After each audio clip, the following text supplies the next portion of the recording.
காவேரி வந்து அவங்க அக்கா நினச்சி வந்து ஃபீல் பண்ணிட்டு இருக்கிறதால விஜய் வந்து அவங்கள ஆறுதல் படுத்துறதுக்காக என்ன பண்ணுறாரு, ரெஸ்டாரண்ட் கூட்டிகிட்டு போறாரு. அவங்கள ரொம்ப சந்தோஷமா வச்சுக்கிறாரு. இதனால காவேரி ரொம்ப சந்தோஷப்படுறாங்க. இங்க வந்து என்ன பண்றாங்க, நர்மதா வந்து மனசு கஷ்டத்தோட உட்காந்துருக்காங்க. அப்போ வந்து காவேரி வந்து என்ன விஷயம்னு கேட்குறாங்க. கூடவே தாத்தாவும் வராரு. என்னம்மா ஏம்மா அப்படி உட்காந்துருக்க அப்படின்னோடனே, எனக்கு ரொம்ப அழுகையா வருது. அக்கா உன்னை விட்டு நான் பிரிஞ்சிடும்னு பயமா இருக்கு. அக்கா வீடு காலி பண்ண சொல்லணும்னு சொல்றா. எனக்கு ரொம்ப பயமா இருக்கு அப்படின்னு சொன்னோடனே, கவலைப்படாத, கண்டிப்பா அக்கா சும்மா தான் சொல்றா.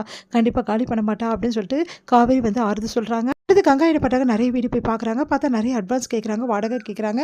அதே மாரி வந்து வீடும் வந்து நல்லாவே இல்ல. நெறைய கண்டிஷன்ஸும் போடுறாங்க. என்ன இது இப்படி இருக்கு, வீடெல்லாம் எப்படி போறது அப்படின்னு சொல்லிட்டு கங்கா யோசிக்கிறாங்க. அதுக்கு தான் சொன்னேன் கங்கா, சொன்னா புரிஞ்சுக்கோ கங்கா அப்படின்னு சொல்லிட்டு எவ்வளவோ சொல்லி பார்க்குறாரு வந்து குமரன். ஆனா கங்கா எதுவுமே கேட்க மாட்டேங்கிறாங்க. இந்த சூழ்நிலையில வந்து என்ன பண்றாங்கன்னா, நம்ம வந்து சாரதா வந்து சொல்றாங்க கங்கா கிட்ட, இந்த மாரி வீடு பார்த்து போறதா இருந்தா நீயும் உன் வீட்டுக்காரரும் போங்க. நாங்க வரமாட்டோம். எங்களுக்கு இதான் கன்வீனியன்ட்டா இருக்கு. எங்கள விட்டுரு. உன் தலை மேல எங்கள தூக்கி வைக்க வேணாம் அப்படி சொல்லிட்டு சொல்லிடுறாங்க. அதனால வந்து கங்கா வந்து ச்சே அம்மா இப்படி சொல்லிட்டாங்களே அப்படின்னு சொல்லிட்டு செமையா டென்ஷன் ஆயிடுறாங்க. பாட்டி வந்து காவேரி பார்த்து சொல்றாங்க, "நீ கவலைப்படாத காவேரி, கண்டிப்பா வீடு காலி பண்ண மாட்டோம். வந்து சாரதா வந்து முடிவு எடுத்துட்டா. அதனால வந்து அது அவள மீறி ஒண்ணுமே கங்காவால செய்ய முடியாது." அப்படி சொல்லிட்டு சொல்லிடுறாங்க. அதனால காவேரி கொஞ்சம் நிம்மதி அடையறாங்க. இங்க வந்து என்ன பண்றாரு, பசுபதி வந்து அன்பரச வந்து மீட் பண்றாரு. அப்ப அன்பரசு கிட்ட இந்த மாரி நம்ம பையனும் பொண்ணும் விரும்புறாங்க. 2 பேரும் சம்மதம் பண்ணிக்கலாம். இத வீட்ல பேசுங்க அப்படி சொல்றாரு. இத கேட்டு அன்பரசு ரொம்ப சந்தோஷம் அடையறாரு. அவங்க பையன்கிட்ட வந்து ரொம்ப சந்தோஷமா சொல்றாரு. அவரும் சந்தோஷம் அடையறாரு. சரி வீட்ல எல்லார்கிட்டயும் சொல்லி முடிவு எடுக்கலாம்.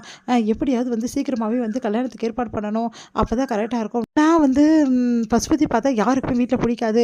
அதனால வந்து கண்டிப்பா இது சம்மதிக்க மாட்டாங்க. வேற வழியே கிடையாது. அம்மாவ தான் இதுல வந்து இன்வால்வ் பண்ணணும்.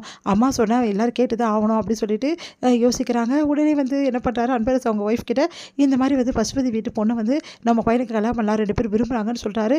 அத கேட்டு அவங்க அதிர்ச்சி அடையறாங்க. இதெல்லாம் முடியவே முடியாது. ஒத்துக்கவே மாட்டான் விஜய்ன்னு. அவனா ஒத்துக்கிறது? அவங்க பெரிய பணக்காரங்க. நம்ம பையனுக்கு நல்ல வாழ்க்கை வந்திருக்கு. உன் அக்கா பையன் மட்டும் ரொம்ப சந்தோஷமா இருக்கணும். ஆனா அதுவே வந்து என் பையன் மட்டும் கஷ்டப்படணும் காலம் ஃபுல்லா. அவன் சொத்துனா இவனுக்கா வரப்போகுது.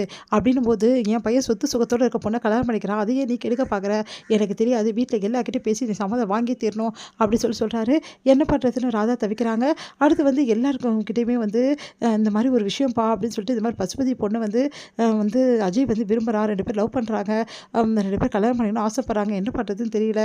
இவர் வந்து விஷயத்த சொல்றாரு. அவங்களும் வந்து சம்மதிச்சுறாங்க பசுபதி வீட்டும். அப்படின்னா அதிர்ச்சி அடைகிறார் தாத்தா. இது ஒத்துக்கவே முடியாது. இது நடக்கவே நடக்காதுன்றாரு. பாட்டி வந்து என்னம்மா இது இப்படி நடக்குது அப்படி சொல்லிட்டு டென்ஷன் ஆயிடுறாங்க. நான் என்னம்மா பண்ணுவேன் அப்படி சொல்லிட்டு சொல்றாங்க. சரி இத பத்தி விஜய் கிட்ட பேசலாம் அப்படின்னு விஜய் கிட்ட பேசினா கண்டிப்பா ஒத்துக்க மாட்டா. நீங்க தான் சொல்லி புரிய வைக்கணும் அப்படின்னு சொல்லிட்டு பாட்டி கிட்டயும் தாத்தா கிட்ட சொல்றாங்க. இல்லம்மா இது முடியவே முடியாது. கண்டிப்பா ஒத்துக்கவே மாட்டான். சரி பேசி பார்ப்போம் அப்படின்னு சொல்லிட்டு முடிவெடுக்கிறாங்க. விஜய் வந்து இந்த விஷயத்த கேள்விப்பட்டு வந்து அதிர்ச்சி அடைகிறாரு. காவேரி அதிர்ச்சி அடைகிறாங்க. உடனே வந்து விஜய் சொல்றாரு, சம்மந்தம் வந்து பண்ணவே முடியாது. பசுபதி இந்த வீட்டுக்கு சம்மந்தி ஆகவே முடியாது. நான் ஒத்துக்கவே மாட்டேன். அவன் என்னென்னலாம் பண்ணியிருக்கான் தெரியுமா? இப்போ கூட காவேரி என்ன பண்ணான்னு தெரியுமான்னு சொல்லிட்டு நடந்த விஷயத்த எல்லாத்தையும் சொல்றாரு. அதை கேட்டு தாத்தா எல்லாருமே அதிர்ச்சி அடைகிறாங்க. இந்த சூழ்நிலையில அவங்க வீட்டு பொண்ணு இங்கே வரவே கூடாது அப்படின்னு சொல்லிட்டு சொல்லிடுறாரு. இதனால அஜய் வந்து செமையா டென்ஷன் ஆயிடுறாரு. உடனே வந்து நான் விரும்புறேன். நான் அந்த பொண்ணு தான் கல்யாணம் பண்ணிப்பேன் அப்படின்னு சொல்றாரு. அப்போ கல்யாணம் பண்ணிக்கிறதா இருந்தா வீட்டை விட்டு நீ தனியாக போய் தான் கல்யாணம் பண்ணிக்கணும்னு சொல்லிட்டு விஜய் வந்து சொல்றாரு. எல்லாரும் அதிர்ச்சி அடைகிறாங்க.